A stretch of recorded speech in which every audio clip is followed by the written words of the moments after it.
అరే ఏందిరా బాయ్, అరే గట్లా చేస్తున్నావు. ఈ డైలాగ్ వింటే మీకు ఎవరు గుర్తుకొస్తారు?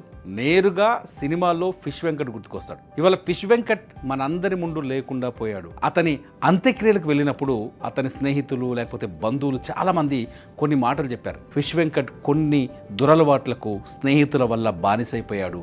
ఆ అలవాట్ల వల్లే ఆరోగ్యం క్షీణించి అతన్ని కాపాడలేని స్థితికి వెళ్ళిపోయాడు. చివరికి ప్రాణాలు కోల్పోయాడు. ఇటువంటి బాధాకరమైన పరిస్థితులు మన కుటుంబాల్లో కూడా జరగకుండా ఉండాలంటే ఏం చేయాలి? ఈ వ్యసనాలకి లేకపోతే ఈ గుట్కా, ఖైని, మద్యం వీటన్నింటికి దూరంగా ఉండాలంటే ఏం చేయాలి? ఒకవేళ బానిస అయితే వాటి నుంచి ఎలా బయటపడాలి? ఈ అంశాలన్నింటినీ మనతో చర్చించడానికి ఉన్నారు డాక్టర్ వైజేఆర్ హోమియో క్లినిక్ వైద్యులు డాక్టర్ జయరామ్ రెడ్డి గారు. జయరామ్ రెడ్డి గారు నమస్కారం. నమస్కారం. ఏంటి సార్, ఎటువంటి అలవాట్లు ఆయనలో కనిపించాయి? అటువైపు డైవర్ట్ అవ్వడానికి కారణాలు ఏంటి? ఇక మానసిక సమస్యలా లేకపోతే ఫైనాన్షియల్ సమస్యలా? ఆ అలవాటు నుంచి బయటపడలేకపోయాడు? ఏదైనా అలవాటు వ్యసనంగా మారితే ఎవరి పరిస్థితి అనేది ఇలాగే ఉంటుంది. ఇప్పుడు సినీ ఫీల్డ్ కాబట్టి ఇక్కడ ఈ ఫిష్ వెంకటేష్ గారి స్టోరీ ఇప్పుడు మనం గమనిస్తున్నాం. ఇదివరలో శ్రీహరి గారు, ఓకే, వారి గురించి నాకు తెలియదు, ఎందుకంటే ఇదివరలో సోషల్ మీడియా అంతగా లేదు. ఇప్పుడు సోషల్ మీడియా ఉంది కాబట్టి ఫిష్ వెంకటేష్ గారి వీడియోలు చాలా ఉన్నాయి, కనపడుతున్నాయి. సో ఇదివరలో శ్రీహరి గారు చనిపోయినప్పుడు నా దగ్గరికి సినీ ఫీల్డ్ వాళ్ళు కొంతమంది ట్రీట్మెంట్ కోసం వచ్చారు. గుట్కా అలవాటు ఉన్న వాళ్ళు, ఆల్కహాల్ అలవాటు ఉన్న వాళ్ళు, కంటిన్యూగా అదే ఫీల్డ్కి సంబంధించిన వాళ్ళు వస్తుంటే నేను అప్పుడు చూస్తే అప్పుడు శ్రీహరి గారు చనిపోయారని నాకు తెలుసు. అదే వాళ్ళకు గుట్కా అలవాటు, ఆల్కహాల్ అలవాటు ఉంది అనే నేపథ్యంలో ఈ సినీ ఫీల్డ్కి సంబంధించిన వాళ్ళందరూ ట్రీట్మెంట్కి వచ్చారండి. సో అప్పుడు ట్రీట్మెంట్ వాడారు. ఇప్పుడు ఫిష్ వెంకటేష్ సినీ ఫీల్డ్కి సంబంధించిన వ్యక్తి కాబట్టి ఆయన చనిపోవడం వల్ల దాన్ని భయపడిన సినీ ఫీల్డ్ వాళ్ళు కొంతమంది సినీ ఫీల్డ్కి సంబంధించిన వాళ్ళు దాంట్లో వర్క్ చేసే వాళ్ళు ట్రీట్మెంట్కి వస్తున్నారు ఈ మధ్య కాలంలో. సో ఫిష్ వెంకటేష్ గారు మనం గమనిస్తే ఇంకొకటి ప్రధానంగా చెప్పాలంటే దాదాపు ఒక 3-4 సంవత్సరాల కిందట నా దగ్గరికి వచ్చారండి వీరు. ఓకే, గుట్కా మానడానికి నా దగ్గరికి వచ్చారు. నా దగ్గర కౌన్సిలింగ్ తీసుకున్నారు, మెడిసిన్ కూడా అడ్వైజ్ చేశాను నేను. మెడిసిన్ అడ్వైజ్ చేస్తే వాళ్ళు వేరే పేషెంట్, మానిన పేషెంట్ ఫ్రెండ్ ద్వారా వచ్చాడు, ఒక ఫ్రెండ్ ద్వారా వచ్చాడు. సో ఆ ఫ్రెండ్ తీసుకొని వచ్చాడు, నేను ఒక అలవాటు మానిపించాలండి, కౌన్సిలింగ్ అటెండ్ అయ్యండి చెప్పాను. సరే డాక్టర్ గారు మానుతాను. అప్పటికే దాదాపు ఒక 20-25 గుట్కాలు తింటున్నట్లు నాకు జ్ఞాపకం ఉంది. సో గుర్తించాను, ఎందుకంటే సినిమాల్లో చేస్తారు కాబట్టి కూడా కొంత సినిమాలు అప్పుడప్పుడు చూస్తుంటా కాబట్టి అప్పుడే అడ్వైజ్ చేశాను, మెడిసిన్ వాడండి తగ్గిపోతుంది అన్నప్పుడు. కౌన్సిలింగ్ అటెండ్ అయ్యి మెడిసిన్ వాడలేదండి. మెడిసిన్ వాడంటే ఆయన పరిస్థితి ఎలా ఉండేది మనం తర్వాత విషయం. మెడిసిన్ వాడకపోవడం, నెగ్లెక్ట్ చేయడం వల్లనే ఈయనకు ఈ కిడ్నీ ఫెయిల్యూర్ అయిపోయి తర్వాత హెల్త్ సమస్యలు వచ్చి చనిపోయారు. మరి ఈ మీడియాలో కథనాల ప్రకారం ఫిష్ వెంకటేష్ గారికి వాళ్ళ ఫ్రెండ్స్ చెప్తున్నారు నేరుగా, ఎవరైతే ఆ జబర్దస్త్ గ్యాంగ్ అనో వీళ్ళందరూ వచ్చారు పాపం ఆయనకు సంతాపం తెలియజేయడానికి, వాళ్ళందరూ చెప్తున్నారు అన్నని దోస్తులు డైవర్ట్ చేసిర్రు, అక్కడ తీసుకుపోయారు, ఆయన సంపాదించిన డబ్బుల్ని అన్ని వ్యసనాలకు ఖర్చు పెట్టేశాడు, చివరికి ఫ్యామిలీ రోడ్డున పడే పరిస్థితి ఏర్పడింది అని చెప్తున్నారు. అసలు ఈ వ్యసనం ఎట్లా ఇరుక్కుపోయాడు ఇందులో అనేది ఇప్పుడు అతిపెద్ద ప్రశ్న. వీటి నుంచి బయటపడలేమా అని. ఇతను వ్యసనాల నుంచి బయటపడాలనుకున్నా కూడా ఇతనికి ఒక సర్కిల్ అనేది ఉంటుందండి. ప్రతి ఒక్క వ్యక్తికి డబ్బు అంటే మీరు డబ్బు ఖర్చు పెట్టగలుగుతారు అనుకోండి, మీ చుట్టూ 10 మంది దోస్తులు తోడవుతారు, ఆటోమేటిక్గా తోడవుతారు. అయస్కాంతము ఎలాగైతే ఇనుమును ఆకర్షిస్తుందో ఆ విధంగా దోస్తులు తయారవుతారు. మీరు మానాలనుకున్నా మీ చుట్టూ ఉన్న ఎవరు మానిపించారు మిమ్మల్ని.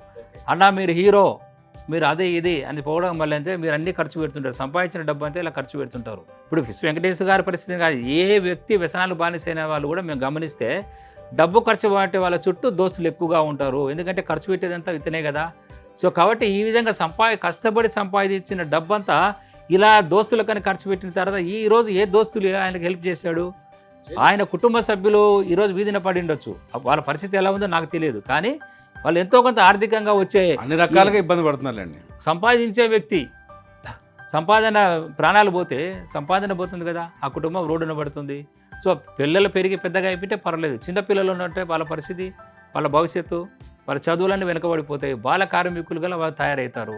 సో అప్పటి వరకు మంచిగా ఇంట్లో పనులు చేసుకుంటే భార్య కూడా మనం సంపాదించకపోతే ఆ చెడు వ్యసనాలకు అలవాటు పని అయితే ఆ భార్య కూడా రేపు బయటికి వెళ్ళి ఏదో ఇంట్లో పని చేసుకోవాల్సిన పరిస్థితి వస్తుంది.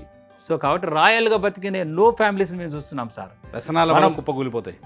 కోట్ల ఆస్తులు ఉన్న వాళ్ళు కూడా మేము వాళ్ళ గుమాస్తాలకు వదిలేసి వీళ్ళు తాగుతూ ఇంకా రకరకాల వ్యసనాలంటే రకరకాలు ఉంటాయి.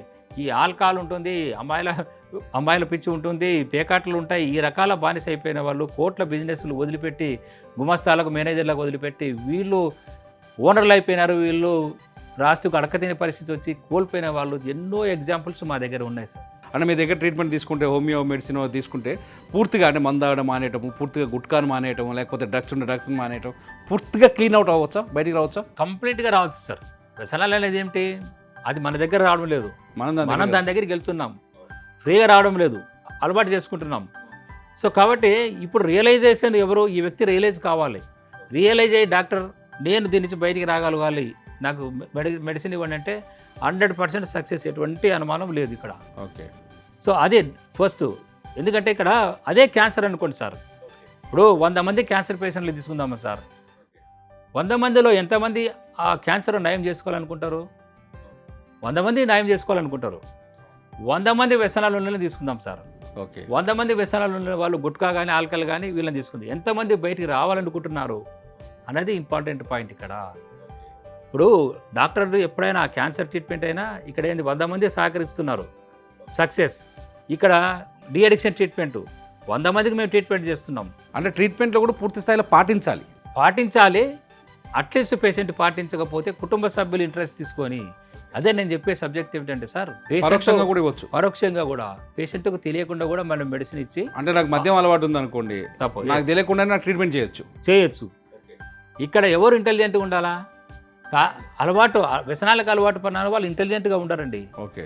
మేము పదే ప్రతి వీడియోలో చెప్తుంటాం, ఫ్యామిలీ మెంబర్స్ మీరు ఇంట్రెస్ట్ చూపండి, అతను వాడకపోతే మీరు ఎలాగోలో చెప్పి తీసుకురండి, లేదా రాని పరిస్థితుల్లో మీరు తెలియకుండా కూడా వాడండి. దాని తీవ్రతను తగ్గించుకుంటూ మనం జాగ్రత్తగా దూరం చేసుకోవచ్చు. కాస్త టైం పట్టవచ్చు, కానీ మనకు మంత్లీ తేడా కనపడుతుంది.